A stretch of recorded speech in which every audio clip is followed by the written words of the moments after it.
Welcome to On Record PR. I'm Gina Rubel, your host for today's episode. We're honored to welcome Katayun, aka Kathy Jaffari, a trailblazing attorney and the current Chancellor of the Philadelphia Bar Association. Under Kathy's leadership, the association is charting a courageous course with its Meeting the Moment campaign or initiative, which highlights the vital role lawyers and legal institutions play in defending democratic values, judicial independence, and access to justice. I do want to say this is a pretty serious topic, but it's one that I, as a Philadelphia Bar Association member, am so proud to talk about. As the legal landscape evolves amid political polarization and attacks on the rule of law, Kathy's voice serves as a beacon for civility, leadership, and constitutional fidelity. Today, we'll explore how bar associations and law firms can draw inspiration from the Philadelphia Bar Association's example and mobilize to continue to defend our most cherished democratic principles. So, Kathy, welcome to the show. Gina, thank you so much for having me today. Gosh, I'm so thank you for making the time. I know or assume that you've been quite busy these last few years. So it's busy time, but it's an important conversation. And honestly, we're grateful to have the conversation with you. Thank you. Well, your leadership in the Philadelphia Bar Association comes at a time when constitutional values are under immense pressure. Can you share the driving vision behind Meeting the Moment and how it came to life in the Philadelphia Bar Association? I would be really happy, and I'm really glad to have the opportunity to talk about this Meeting the Moment initiative. And I love your question, Gina, because I love those words, how it came to life, because I really do feel that it had a momentum. It has a momentum. And actually, the way it began was, for me, life affirming.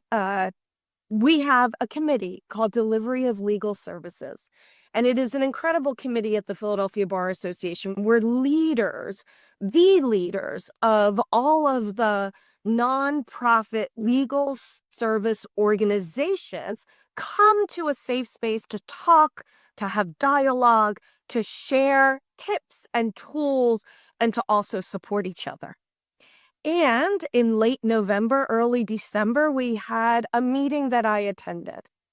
And the thought at that meeting was, we know change will come in 2025.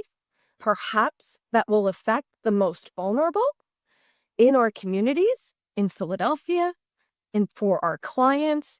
And so what can we do to make sure that we support the Philadelphia community and our clients, especially in the world of public service? And what lawyers actually do, in my opinion, every day, even when they're representing corporate clients. I'm a corporate attorney.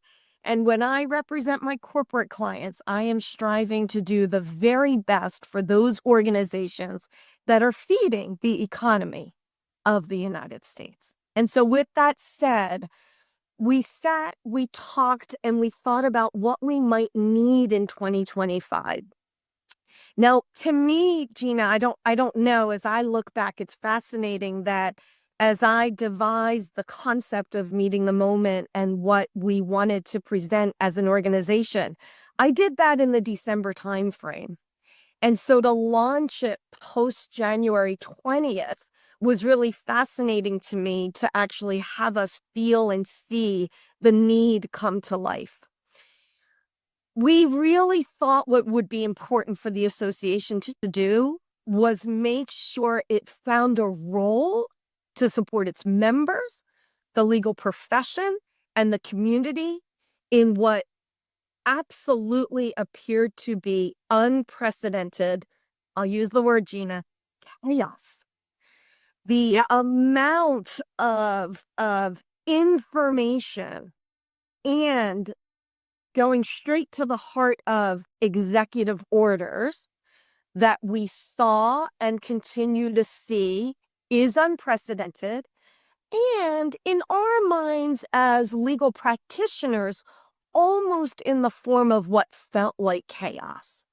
And so we thought we needed to answer the question, how can the legal community join together to protect the rule of law, defend democracy, and assist individuals whose rights are under attack. That's how it felt. I have to tell you, the first day I felt hope in 2025 as a lawyer who really does care about the rule of law, the Constitution, and not judging firms for what they need to do right now by any means. Agreed. I have no judgment to No, that. no. What anybody feels the need to do.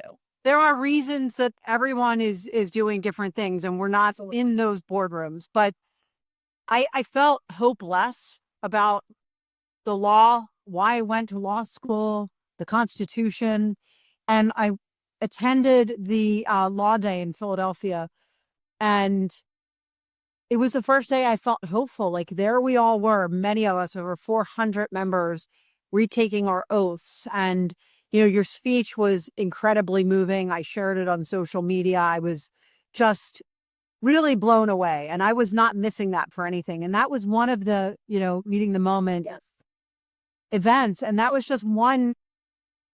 I don't think anybody who wasn't there can really understand how important that moment was. And every program that you've done since, you know, talking to the judges who are afraid to make decisions because something might happen to them, or, you know, lawyers who are afraid they're going to get an EEOC letter because they had a DE&I initiative, or, you know, so it's really, I just want to thank you as a lawyer on my own behalf. Thank you. But you have stood behind not only the Philadelphia Bar Association, but the American Bar Association. Yes. In a way that I do not know that I have seen elsewhere. And so thank you. And I mean that. I mean that. Thank you and every leader in the Philadelphia Bar, because it's game changing. And I want to highlight that. Gina, I'm so grateful for your comments. And I really want to echo, it is the leadership of the Philadelphia Bar Association. It is the Board of Governors that is supporting the initiatives and the conversations. It's the Board of Governors and the current leadership, the Chancellor-elect, Ezra Wergelernter, the Vice Chancellor, Christine Callalang, our former Executive Director, Harvey Hurdle, our current Executive Director. He retired happily. Our current Executive Director, Christy Jones, and all of the immense work of the staff. We all are coming together and really, I guess what we're doing, Gina, is we are being the voice for the community. Yes. We are doing what we believe and what our members believe and what the community believes we need to protect the rule of law, defend our democracy, and really stand for justice and access to justice. And that is showing up, standing up, and speaking up. And that's what we've been doing. And Gina, if I could just share with you and for your listeners, we have 3 really key goals and strategies for our Meeting the Moment series and initiative. And I'm really proud to say, I feel that we have not only met those goals and strategies, but as a collective, we've surpassed them with the work of the membership, right? One of which is what we refer to as convening. We convene all of the different groups that are affected by the changes. And I guess just to be more focused, Gina, at the federal level, to identify the opportunities or any paths forward to help communities who have been challenged or even attacked. And then we communicate. So we have convenings and we have communication, like Law Day, where we communicate the vision, the voice, the ability to stand and retake our oath. And we are speaking out on issues that are core to our missions. And we created, Gina, for example, a clearinghouse of information on our website where you can go and you can see all of the different Meeting the Moment programs and resources, not just, Gina, to know your rights, but as important, maybe more important, to know the law, to have a feeling of the current state of the law. And then finally, Gina, it's to collaborate, right? It's our 3 C's: convening, communicate, and collaborate. Really reaching out being together, supporting each other, and reaching out to all different groups across the city to really assist, support, further any of the existing initiatives, or even partnering with new initiatives and what they may come to see. Because certainly, Gina, we're not done in the world that we're living in defending the rule of law, judicial independence, the independence of the legal profession, and as I talked about, access to justice. Gina, The board's done a great job. And, I'm curious yeah, can you share some of the data around the mobilization? Like how many people have signed up for the programs oh, and sure. things like I that? have some of that. Think I want our listeners to know how you've impacted the community. Really grateful for the question, Gina, because I think statistics help show impact, and I think that's why it's such a great question. I when I ask for information, I'm always amazed about what we've been able to do. Imagine in the grand scheme of our Meeting the Moment initiative, there's a lot that goes along in those 3 C's, but we also have had 6 convenings, and they've been around all the major issues: immigration, LGBTQ plus rights, the threat to education and disability rights, the federal funding freeze, rule of law, and DE and I. We have had 1,571 people sign up for these convenings. And maybe an interesting statistic is the Meeting the Moment has been a major contributor to the overall 30% increase in registration of Philadelphia Bar Association events between fiscal 25 and fiscal 24, which That's incredible. I mean, that really is incredible. So for bar association leaders listening, it really is it's what we always tell people, but they don't always listen. It's you're being timely with your information, not just timely, but being relevant yes, with your information so that it's, you can only do the same CLEs over and over and over again. And people are like, okay, yeah, I've gone to this a million times over. You made it so relevant in a time when it was needed. Before we ask you the next question, Kathy, I have to take a quick break for a message from our sponsor. This episode is brought to you by Furia Rubel Communications, a public relations and marketing agency serving law firms and businesses worldwide.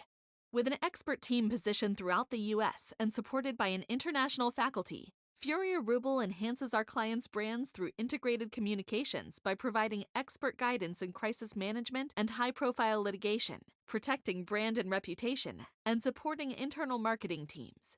To learn more, visit furiarubel.com. So we're back and so excited, Kathy. We're not going to have a lot of time left.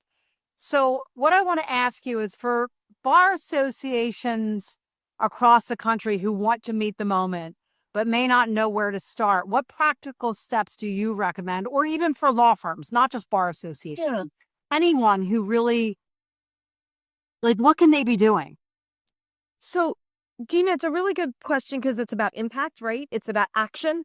What's the action that we can take? And just to be maybe blunt, as a large city bar association, especially in Philadelphia, I do feel that it's easier for the Philadelphia Bar Association to speak on politically divisive issues. However, what I want to share is our programming has not been focused on politics.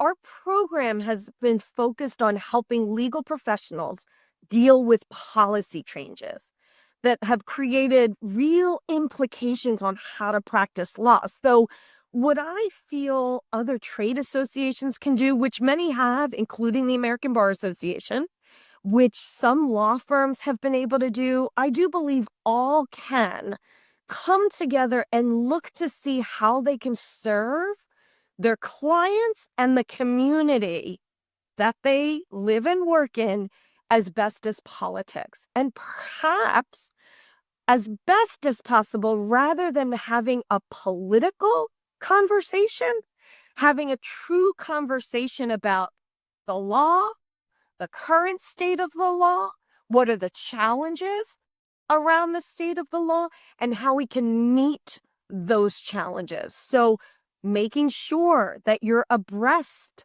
of the issues and the topics that are happening. You're providing at least access to information so that your employees or your clients or your other colleagues can have access to information and make their own judgments about how to really work to the betterment of the profession. And I just think it's important to make sure that firms, organizations really find a way to have conversations, giving people an opportunity also, Gina, where necessary, to have an outlet for any concerns that they may have or any questions that they may have. And I don't know if you know this, but I actually had the opportunity 10 years ago to go to the leadership of the Bar Association and say wellness of lawyers matters. And we started a wellness committee. And so it's really important for law firms and bar associations and organizations to continue to support employee self-care. Because right now, in a world of chaos, right now, in a world of stress where lawyers have always had stress, I feel that it has double or tripled, and we need to continue to maintain that ability to help our lawyers take care of themselves. I'm glad you mentioned that because I did one of our podcasts was with Renee Branson, who's a resilience expert, and she talks about wellness in law firms. And I'll put a link to that in the show notes because this is one of the things that people do need to be doing. When I say people, law firms, bar associations, is providing those resources for wellness, behavioral health, asking people, are you okay? Yes. Like our Black and brown colleagues, our LGBTQIA plus colleagues, our senior colleagues, our women colleagues. I was devastated when the Dobbs decision came down. I called a former chancellor of the Philadelphia Bar Association, Deb Willig, who has become a very good friend of mine, hysterical crying. And she's like, what is wrong with you? And I said, I can't believe this happened. She's like, didn't you expect this? Yeah. And I'll never forget that because she knew it was coming. And I think I just couldn't believe that would actually happen. And so there's so many things we can be doing just to lift one another up. And I say that the Philadelphia Bar Association has done that. It's provided incredible resources. Thank you. In fact, I also interviewed Wendy Castor Hess on the immigration issues. I'm like, what's going on, Wendy? And she's, one of your chairs. And that was our first Meeting the Moment program. And we did that back in February, right, Gina? And that launched our immigration roundtables every Friday, once a month. People who are immigration lawyers or are volunteering or want to support the community come together. And that's the key of the Meeting the Moment initiative, right? It's more than an initiative. It is meeting the moment movement. It is continuing to the conversation outside of our large events into, additional convenings, communications, and collaborations. So before we close, why is leadership in the legal community more critical than ever in today's climate? Oh, that's a good question. I truly believe that it is the lawyers and judges that will stand strong and hold up our democracy. I believe individuals and individual attorneys want to see the legal community stand firm for the values that it's always had, including those values of judicial independence and independence of the association, of the profession. And I have to say, the Philadelphia Bar Association, we can and will continue to show up, stand up, and speak up in ways that others may not be able to find themselves able to do. And so we will do that.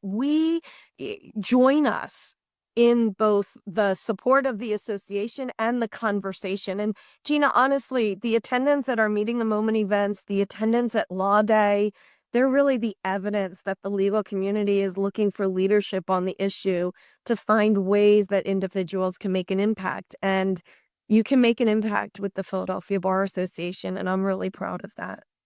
Well, Kathy, you've made an incredible impact. Thank you. I've been involved since I was a young lawyer on the executive committee in 1994. I'm aging the two of us because I know we graduated law school the same year, and I think the same year. And I've worked with Ezra in the past, and he's going to, he's already leading alongside of you, and he's going to do a great job. And you have a great team there. So I'm glad you mentioned all of them. And Gina, I have to say, we have some exciting things coming in 2026, right? We have the 250th anniversary, and Philadelphia is the place to be for that. And as we continue to stand for the rule of law and we defend our democracy this year and the access to justice, we're going to do that and continue to do that with hope and light into 2026, where we can have a true celebration and have the voices, our voices, Gina, as Yes, right? I can figure out how to get involved with that. We will. But as lawyers, we can help represent that cause. Well, I do want to thank you for joining us today, and I want to thank all of our listeners and viewers. I also want to share the Protect the Rule of Law Coalition with everyone. You might see, if you're watching or if you're listening, I'll share the link, but Kathy and I are both wearing our Protect Rule of Law pins. And there's a website called protectruleoflaw.com. And it's really about bridging communities, not creating more divides. So I'm not going to go into long about that, but I'll just say go to protectruleoflaw.com if you want to learn more, if you want to get your own pin and be able to wear it in solidarity without being political. It's purple, which is an equal mix of red and blue. So again, it's not political. And if you found today's episode helpful, please subscribe, share it with a colleague, and consider leaving a review on iTunes. And I'm going to ask you all, continue to share your feedback with us on what you want to hear, because we are here to serve the community. Just email us at podcast@onrecordpr.com. And with that, we will see you next week. On Record PR is produced by Jennifer Simpson-Carr and Matt Henderson, with support from the team at Furia Rubel Communications. This episode is edited by Isabel Horan and Christian Yamula. Visit www.onrecordpr.com for resources and more information.